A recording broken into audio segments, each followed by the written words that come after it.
आज की मेरी ये वीडियो किसी की ज़िंदगी पर बीती एक इबरतनाक कहानी है। वीडियो शुरू करने से पहले मेरे चैनल को सब्सक्राइब कर लें और बेल आइकन को प्रेस कर लें ताकि हर आने वाली वीडियो का नोटिफिकेशन आपको सबसे पहले मिल जाए। जायदाद की लालच में किया बहन का कत्ल।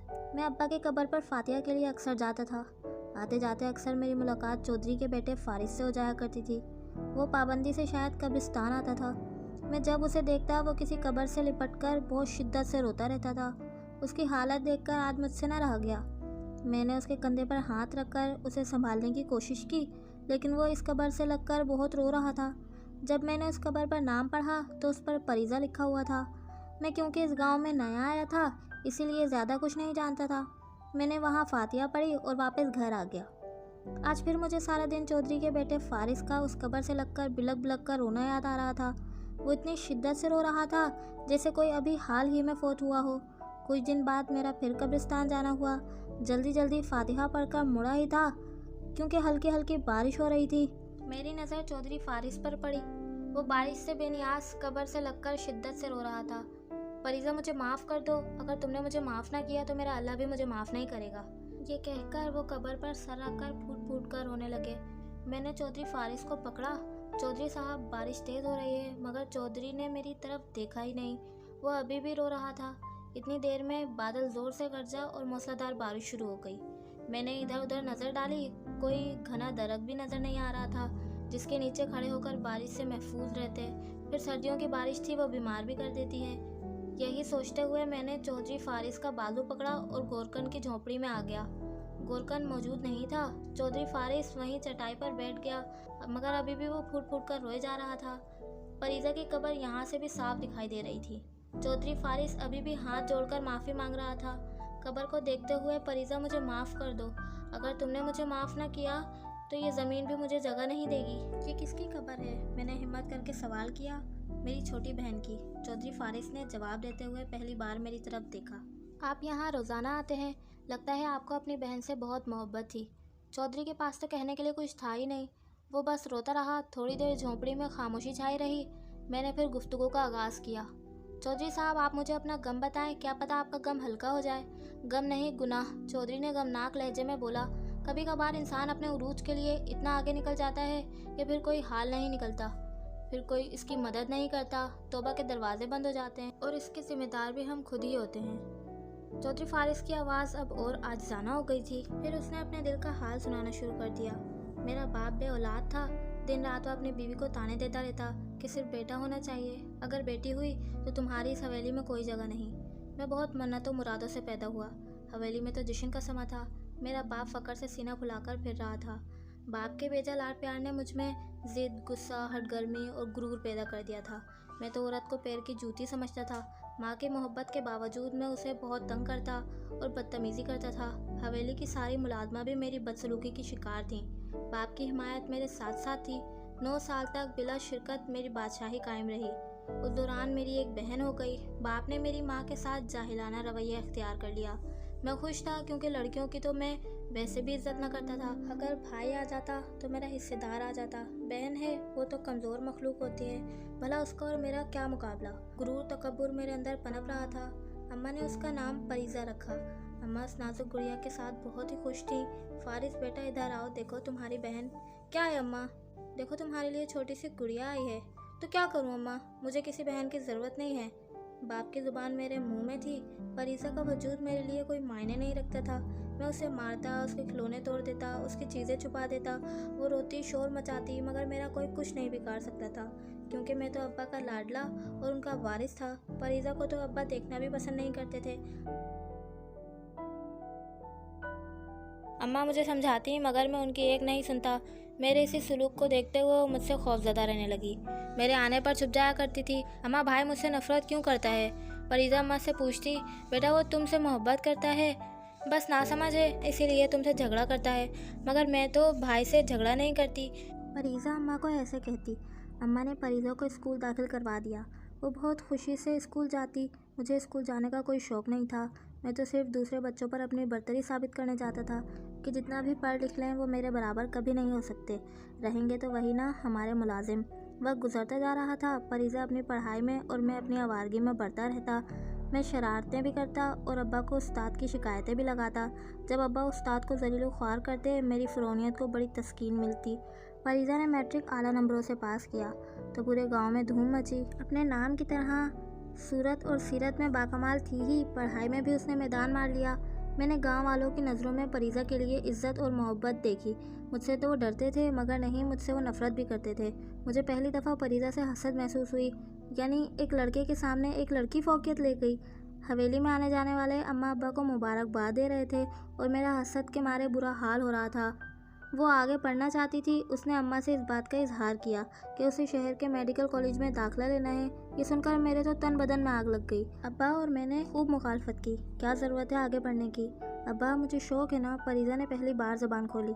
पढ़कर भी तू क्या तीर मार लेगी, करना तो फिर भी तुझे चूल्हा हांडी है ना। मैंने हिकारत से कहा, पुत्र पढ़ने दे बेचारी को। अम्मा हिमायत में बोली, ज़रूरत क्या है शहर जाकर पढ़ने की, करनी तो तेरी शादी है ना, हमने कौन सा तुझसे नौकरी करवानी है। चौधरी साहब गुस्से से धाड़े, मैंने आपसे कभी कुछ नहीं मांगा, पढ़ने देना। फिर अम्मा की इल्तिजाएं और फरीज़ा की दुआएं रंग ले आईं। अब्बा मान गए। मैंने सुना तो हैरान रह गया। अब्बा की नफ़रत और हकारत कहाँ गई। शायद बेटी की मोहब्बत जाग गई थी।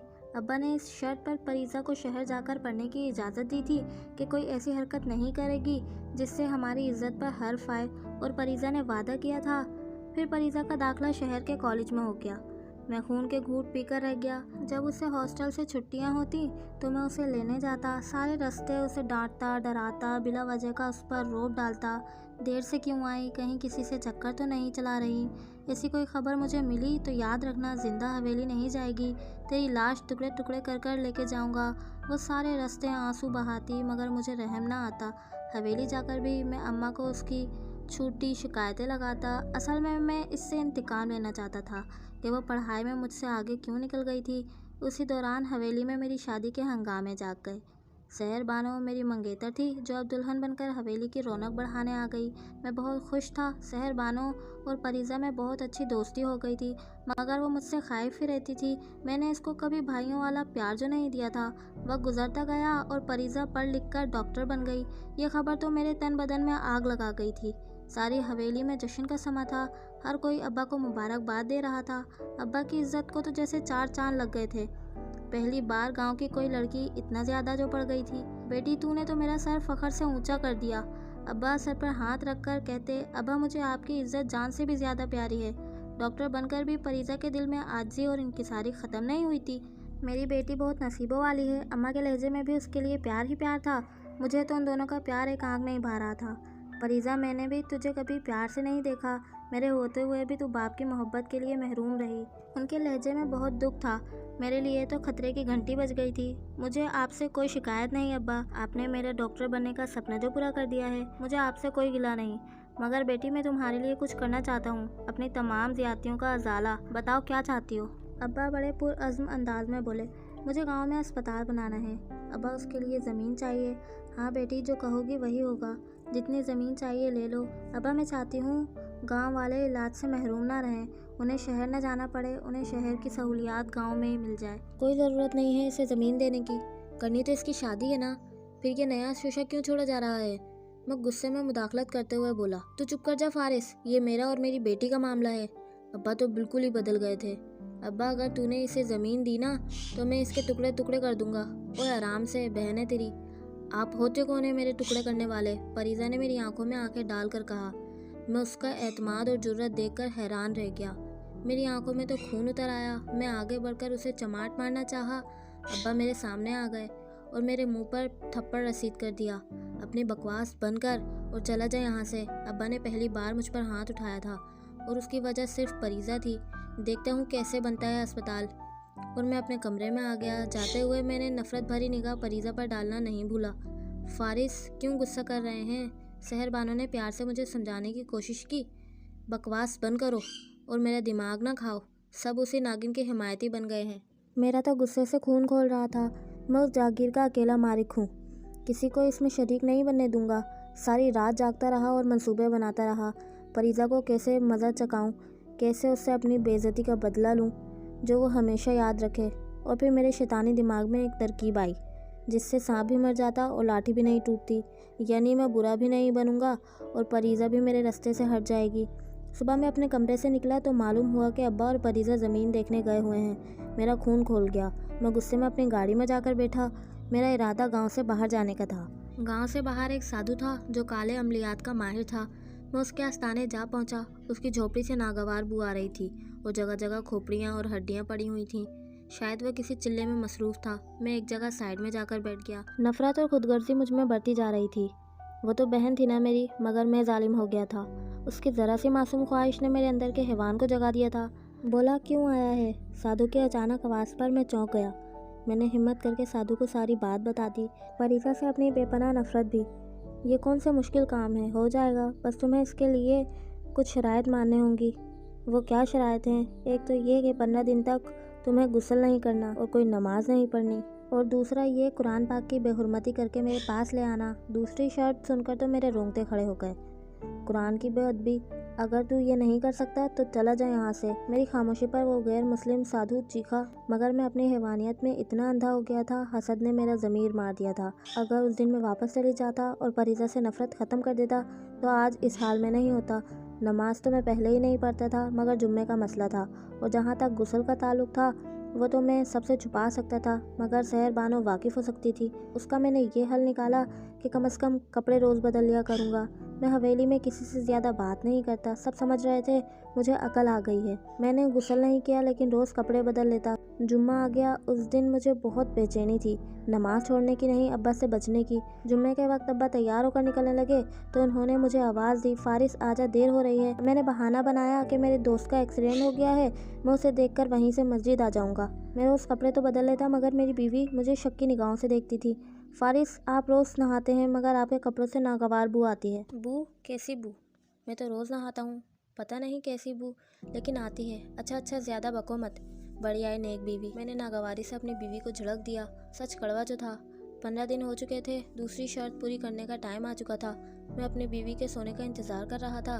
रात के 2 बजे थे, बीवी सो रही थी। मैं चुपके से उठा और अलमारी से सबसे पुराना कुरान पाक निकाला, जो कोई पढ़ता ही नहीं था। मेरे हाथ पूरी तरह से काँप रहे थे, मगर क्या करता उस नफ़रत और हसद का, जो मुझे एक पल भी चैन से सोने नहीं दे रही थी। फिर मुझसे वो हो गया जो एक मुसलमान कभी सोच भी नहीं सकता। अस्तगफिरुल्लाह। मैं अलमारी बंद करके मुड़ा ही था, मुझे ऐसा लगा जैसे ज़मीन हिल रही है। हवेली में चीखो पुकार मच गई। मेरी बीवी भी घबरा के उठ गई। हवेली में सब कलमा पढ़ रहे थे। मेरा दिल पूरी तरह से घबरा रहा था। मेरा दिल बार बार कह रहा था, ये ज़लज़ला नहीं है, अभी जो बेहुरमती हुई है ये उसका नतीजा है। हवेली में ज़लज़ले की बातें हो रही थीं, मगर गांव में किसी ने इसका जिक्र तक नहीं किया था। सब हैरान थे, ये कैसा ज़लज़ला है जो सिर्फ हवेली वालों को महसूस हुआ है। मैं अपने इरादे से बाज आने वाला नहीं था। नीचे उतरते हुए मेरी नज़र परीज़ा पर पड़ी। वो अब भी मुझसे बात नहीं करती थी। मैं उसे देखकर अंदर तक कड़वा हो गया। बहुत जल्द डॉक्टर साहिबा की अकल ठिकाने आ जाएगी। फिर मैं उसी साधु के पास गया और कुरान पाक निकालकर उसे दे दिया, जिसे देखकर उस साधु की आंख में फिरौनियत सी चमक उभरी। साधु मेरी तरफ देखकर मकरू हंसी हंसते हुए बोला, बस आगे का काम आसान हो गया। साधु ने फिर एक गुड़िया निकाली। गुड़िया के सर पर सुइयां चुभोई और उसकी टांगों को काले धागे से बांध दिया। ये लो, साधु ने गुड़िया मेरी तरफ बढ़ा दी। मैंने देखा तो गुड़िया में परीज़ा का नाम लिखा हुआ था, यानी मेरी मंजिल करीब आ गई थी। साधु ने जली हुई राख दी और कहा, इसको अपनी बहन के बिस्तर के नीचे रख देना और गुड़िया कब्रिस्तान में पुरानी सी कब्र में दबा देना। और ये छुरी लो, इन पर ये मंत्र पढ़ने हैं जो मैं तुम्हें बताऊंगा, और आखिर में छुरी पर फूंक मार के गुड़िया के पेट में दबा देना। साधु ने तमाम अमल के बदले भारी रकम वसूल करते हुए कहा। मैं झोपड़ी से निकलने लगा था कि बारिश हो गई। इंसान का ज़मीर उसे कोड़े मारता रहता है, लेकिन असर तब तक नहीं होता जब तक वो ना चाहे। बारिश तेज़ से तेज़ होती जा रही थी। कुदरत मुख्तलिफ बहानों से इंसान को रोकती है, मना करती है, समझाती है, डराती है, मगर वो कहाँ बात आता है जब तक वो खुद ना चाहे। मेरा जहन उलझ रहा था। शायद साधु भाप गया और मेरी कैफियत को समझ गया। काले अमलियात चांद के आखिरी दिनों में किए जाते हैं, खासकर जब दुश्मन को रास्ते से हटाना हो। मैं उसकी बात समझ गया। बारिश तेज़ हो रही थी। माहौल में खौफनाकी का आलम था। मैं कब्रिस्तान गया और वहां जाकर पुरानी कब्र की खोज में लग गया। बारिश की वजह से कीचड़ बहुत थी। मैं फिसल कर गिर गया। पहले कब्र की तलाश में था, अब गुड़िया भी तलाश करनी थी। अल्लाह इंसान को बहाने बहाने से रोकता है, मगर रुकता वही है जो इंसान हो। शैतान ने तो अज़ल से नाफरमानी की है और अबद तक नाफरमानी करता रहेगा। मैं उठा और गुड़िया ढूंढने लगा। देखा तो काफ़ी देर बाद एक नरम सी चीज़ पर मेरा पाँव पड़ा। देखा तो गुड़िया थी। उससे कीचड़ साफ किया तो उस पर परिजा लिखा हुआ था।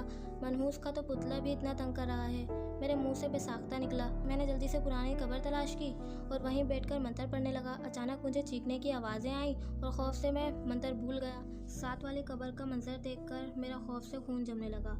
कब्र के ऊपर एक आदमी बैठकर रो रहा था। हलाकत है उन लोगों के लिए जो बेटियों को जिंदा दरगोर कर देते हैं। बर्बाद हुए वो लोग जो औरतों की विरासत का हक खाते हैं। कोई ठिकाना नहीं उनका, न इस दुनिया में न आखिरत में। उसकी आवाज़ बहुत तकलीफ देती। मैं तेज़ी से उठा और भागने ही लगा था कि वही साधु नज़र आया। उसने ऐसे ही कब्र के पास मुझे धकेल दिया। कहाँ जा रहे हो अमल अधूरा छोड़कर? याद रखो, अगर भागने की कोशिश की तो मेरी मददगार कुव्वतें तुम्हें ज़िंदा नहीं छोड़ेंगी। अमल उल्टा भी हो सकता है। अमल पूरा करो। साधु की आंखें सुर्ख अंगारा हो रही थीं। एक दफ़ा फिर ज़मीर की जंग शुरू हो गई, लेकिन फ़िरौनियत इतनी आगे बढ़ गई थी। मैं फिर अमल पूरा करने में लग गया। मुझे तो बस अपनी ज़िंदगी की फ़िक्र थी। अपनी ज़िंदगी बचाने के लिए मैंने परिजा को कब्र में उतारने का फ़ैसला कर लिया था। कब्र खोदकर गुड़िया कब्र में दबा दी और चारों तरफ सन्नाटा छा गया। मैं अमल पूरा करके मुतमईन होकर घर आ गया। आगे की वीडियो देखने से पहले आप सबसे गुजारिश है मेरे चैनल को सब्सक्राइब कर लें और बेल आइकन को प्रेस कर दें ताकि हर आने वाली वीडियो का नोटिफिकेशन आपको सबसे पहले मिल जाए। घर में सब सो रहे थे। मैं नहाया, कपड़े तब्दील किए। काफ़ी दिनों बाद नहाया था, फिर भी सुकून नामी चीज़ से मेरा कोई वास्ता नहीं था। अब अमल का दूसरा हिस्सा था। मैं कभी परिजा के कमरे में नहीं गया था। उसके कमरे में जली हुई राख रखनी थी। किसी मुलाजिम से करवाना मुनासिब नहीं था, कहीं बात ना खुल जाए। मैं अपने कमरे से बाहर हवेली का जायज़ा लेने बाहर निकला तो मुलाजिम ने बताया कि अब्बा और परिजा अस्पताल के सिलसिले में बाहर गए हुए हैं। मेरे पास सुनहरे मौका था। मैं गया और परिजा के कमरे में राख रखकर जल्दी से बाहर आ गया। कुछ वक्त गुजरा था, मेरा बेटा हुआ। हवेली में जश्न मनाया गया। पूरे गांव में मिठाइयाँ बांटी गईं। अब्बा, अम्मा, परिजा सब बहुत खुश थे। रात के किसी पहर परिजा की चीखों से पूरी हवेली गूंज उठी। परिजा मुसलसल रोए जा रही थी। अम्मा और अब्बा मुसलसल उसे तसल्ली दे रहे थे। परिजा, क्या हुआ? क्यों रो रही हो? सहर बानो ने परेशानी से पूछा। भाभी, मेरे कमरे में दो काले काले लंबे लंबे साए थे। वो मेरी तरफ बढ़ रहे थे। उन्होंने मेरी गर्दन दबाने की कोशिश की तो मेरी चीख निकल गई। लगता है काले इल्म ने अपना काम दिखाना शुरू कर दिया। मेरे जहन में फ़ौरन ख्याल आया। अम्मा उसे अपने कमरे में ले गईं। बस फिर तो ये सिलसिला शुरू हो गया। वो सारी रात रोती रहती, चीखें मारती रहती। कभी कहती मेरे सर में दर्द हो रहा है, कभी कहती मेरी जान कोई लेना चाहता है। उसको अपने कमरे में से सड़े हुए गोश्त की बदबू आती थी। वो सारी रात जागती रहती। उसकी हालत पागलों जैसी हो गई। मैं अपने कमरे में पुरसुकून लेटा रहता। मैं जानता था वो साए साधु के मौकिल थे जो अमल पूरा कर रहे थे। हवेली में सब बहुत परेशान रहने लगे थे। किसी को कोई मसला समझ नहीं आ रहा था। वो सारी रात चीखें मार मार के रोती रहती। एक दिन इसी तरह रोने की आवाज़ आई। वह अम्मा अब्बा की थी। परिजा सीढ़ियों से गिरकर बेहोश हो गई थी। उसे अस्पताल ले जाया गया तो पता चला उसकी कमर की हड्डी टूट चुकी है। वो व्हीलचेयर पर वापस हवेली आई थी। उसको इस हाल में भी देखकर मुझे रहम ना आया। इस कदर में पत्थर दिल था। वो सारा दिन कमरे में पड़ी रहती। हंसना बोलना सब छोड़ दिया था। सब उसकी ज़िंदगी की दुआएं मांग रहे थे और मैं उसे कब्र में उतारने का इंतज़ाम करके आया था। कुछ दिनों बाद वो सोते हुए मर गई। किसी को पता नहीं चला कि क्या हुआ था। मैं खुश था कि मेरे रास्ते का पत्थर हट गया है। अब फिर से मेरी बादशाही हवेली में कायम होने वाली थी। अम्मा अब्बा गम से निढाल थे, मगर मेरा खून सफ़ेद हो चुका था। फारिस, मुझे लगता है परिजा की मौत कुदरती नहीं हुई। सहर बानो पुरजोश अंदाज में बोली। सब कह रहे हैं परिजा पर साया हो गया था, मगर मेरा दिल कह रहा है कि उस पर किसी ने कुछ करा दिया है। क्या बकवास है, क्या बोले जा रही है जाहिल। मैंने उसे डांट दिया। मैं ऐसे ही अंदाज़ा नहीं लगा रही। मुझे उसे कमरे से सफाई करते हुए जली हुई राख मिली थी। सहर बानो तासुर भरे अंदाज में बोली। बेकार बातें करके मेरा सर न खाओ। अपने अंदाज़ा अपने पास रखो। मैं उसे झिड़क कर भगा दिया। फिर मेरा दूसरा बेटा पैदा हुआ। वो माजूर था। मेरा दिल तो बुझ सा गया था। चंद दिन बाद मेरा बेटा फोत हो गया। मेरे ऊपर तो गम का पहाड़ टूट चुका था। अम्मा अब्बा तो पहले ही जवान बेटी की मौत पर निढाल थे, अब मज़ीद दुखी हो गए थे। एक क़यामत थी जो हवेली पर टूट चुकी थी। हवेली पे गम के बादल छा गए। फिर कभी खुशी ना आई। मेरा बड़ा बेटा सीढ़ियों से गिरा और गिरते ही मर गया। मेरी कमर टूट चुकी थी। सहर बानो बिल्कुल खामोश हो गई थी। परिजा की मौत के बाद मुझे हर काम में नुकसान हो रहा था। कभी तैयार फसल तबाह हो जाती, कभी गाड़ी का एक्सीडेंट हो जाता। एक रात में सो रहा था, अचानक मेरी आंख खुली। मेरे सामने एक लड़की रो रही थी। जब उसने अपना चेहरा ऊपर किया तो मैं हैरान रह गया। वो परिजा थी। भाई, आपने मुझे क्यों मार दिया? मेरे होश उड़ गए। मैं पसीने में शराबोर खड़ा हो गया। फिर वो मुझसे कहने लगी, मेरे अल्लाह, तो इसे कभी माफ़ ना करना, न दुनिया में न आखिरत में। परिजा ने आसमान की तरफ दर्दनाक अंदाज में देखा और गायब हो गई। जब मेरी आंख खुली तो मेरे समझ से बाहर हो रहा था। ये जो भी हुआ मैंने खुद अपने हाथों से किया। अब तो भुगतने का वक्त था। मेरा तीसरा बेटा होने वाला था। मुझे खुशी नहीं थी। मुझे लग रहा था मेरे साथ कुछ बहुत बुरा होने वाला है। मैं सारी रात जागता। फरीजा की बेबसी और चीखें मुझे रात भर जगाती थीं। मैं मस्जिद के इमाम के पास अपना मसला लेकर गया कि मुझे रात भर नींद नहीं आती। वो इल्म हिकमत में बहुत समझबूझ रखते थे। उन्होंने मेरा मसला सुनकर आंखें बंद की और मुराकबे में गए और कुछ पढ़ना शुरू कर दिया। जब आंखें खोली तो उनके माथे पर नागवारी से बल थे। कुरान पाक की बेहुरमती करो, काला इल्म करो, नाहक किसी का कत्ल करो और उसके बाद ये कहना कि मुझे सुकून की नींद नहीं आती। चौधरी फारिस, मेरे पास आपके इस मसले का कोई हल नहीं है। आपने हुकूकुल अल्लाह और हुकूकुल इबाद दोनों में ज़्यादती की है। आप चले जाएं यहाँ से और फिर कभी मेरे पास ना आना। मेरे पास आपके मसले का कोई हल नहीं है। मेरा बेटा हुआ था जिसके 2 सर थे। उसकी आवाज़ ऐसी थी जिस पर सब तौबा इस्तगफार कर रहे थे। मेरी बीवी करीबुल मर्द थी। फारिस, मैं जानती हूँ फरीसा पर काला इल्म आपने ही कराया था। कुरान पाक की बेहुरमती भी आपने ही की थी। अल्लाह ताला ने हमें औलाद के दुख दिए ताकि हमें सज़ा मिले, कहकर सहर बानो ने दम तोड़ दिया। अम्मा अब्बा भी एक एक करके मुझे अकेला छोड़कर जाते रहे। मैं सारा दिन दीवानों की तरह फिरता रहता। उस हवेली का वाहिद मालिक बनने के लिए इतना कुछ किया और मैं तन्हा रह गया। एक दिन इसी तरह मैं फरीजा की कब्र पर आ गया। वो दिन है और आज का दिन है। मैं फरीजा की कब्र पर रोज़ आता हूँ। अल्लाह से माफ़िया मांगता हूँ। कुरान को हाथ लगाने में मुझे शर्म आती है। चौधरी फारिस मुझे ये सब बताते बताते खामोश हो चुका था और मेरे दिमाग ने काम करना बंद कर दिया था। मैं जो उसे हौसला देने बैठा था, मेरा अपना हौसला ख़त्म हो चुका था। मैंने एक नज़र चौधरी फारिस पर डाली और झोपड़ी से बिल्कुल बाहर निकल आया। बारिश अभी हो रही थी लेकिन अब मुझे वहाँ नहीं रुकना था। मैं बोझल कब्रों से गुजरता तो मेरी नज़र फरीजा की कब्र पर पड़ी। उस खामोश और पुरसुकून कब्र के अंदर ये दास्तान छुपी थी। मैं घर आ गया। मेरा दिलो दिमाग चौधरी फारिस पर लगा हुआ था। मुझे उस पर रहम आ रहा था मगर मैं उसके लिए कुछ नहीं कर सकता था। कुछ दिन बाद मेरा फिर कब्रिस्तान जाना हुआ तो देखा फारिस का मुलाजिम फरीजा की कब्र की सफाई कर रहा था और इस पर फूल डाल रहा था। मुझे हैरत हुई। मैं उसके पास चला गया। चौधरी फारिस नहीं आए? मैंने मुलाजिम से पूछा। चौधरी फारिस अब चल नहीं सकते। क्यों, क्या हुआ उन्हें? उन्हें किसी जहरीले कीड़े ने काट लिया था जिसकी वजह से वो माजूर हो गए हैं। मुलाजिम ये कहकर वापस चला गया। मैं शाम को सीधा हवेली गया। चौधरी बिस्तर पर फूट फूट कर रो रहा था। जिस दौलत और जायदाद की वजह से मैंने सब किया, अपना ईमान भी गंवा दिया, अब वो मेरे लिए बेमायने हो चुकी है। मैंने तसल्ली के चंद टूटे फूटे अल्फाज कहे और घर आ गया। फजर की अजान के वक्त मेरी आंख खुली। मैं वज़ू करके मस्जिद जाने लगा था कि ऐलान हुआ चौधरी फारिस रज़ाए इलाही से वफ़ात पा गए हैं। मैं तेज़ी से मस्जिद की तरफ गया। मालूम हुआ कि तकलीफ़ बहुत बढ़ गई थी तो टांगें काटनी पड़ गईं तो वो दर्द बर्दाश्त न कर सके और फोत हो गए। चौधरी की तदफीन के बाद मैं उसकी मगफिरत और आसानी के लिए दुआ कर रहा था कि अचानक मेरी नज़र अजीबोगरीब कीड़ों पर पड़ी। वो बड़ी तेज़ी से कब्र की तरफ आ रहे थे। उन्हें देखकर मैं खौफ से पीछे हट गया। मैंने शिद्दत गम और खौफ से आंखें बंद कर ली। ए अल्लाह, तू ही उसकी मगफिरत फरमा। मैं दुआ करके कब्रिस्तान से बाहर आ गया। बिल्कुल सही है, काला जादू करने वालों का यही हाल होता है। वो अल्लाह से झगड़ा करते हैं, अपनी तकदीर पर खुश नहीं होते, अपना ईमान भी गवा बैठते हैं। मेरी आप सबसे गुजारिश है, कभी भी नफरत और खुदगर्जी में इतना आगे ना बढ़ जाएं कि काले जादू का सहारा लेना पड़े। ये दौलत यहीं रह जाएगी। आखिरत में सिर्फ और सिर्फ नेक अमाल का ज़ख़ीरा ही साथ जाएगा। अल्लाह हम सबको हिदायत अता फरमाए।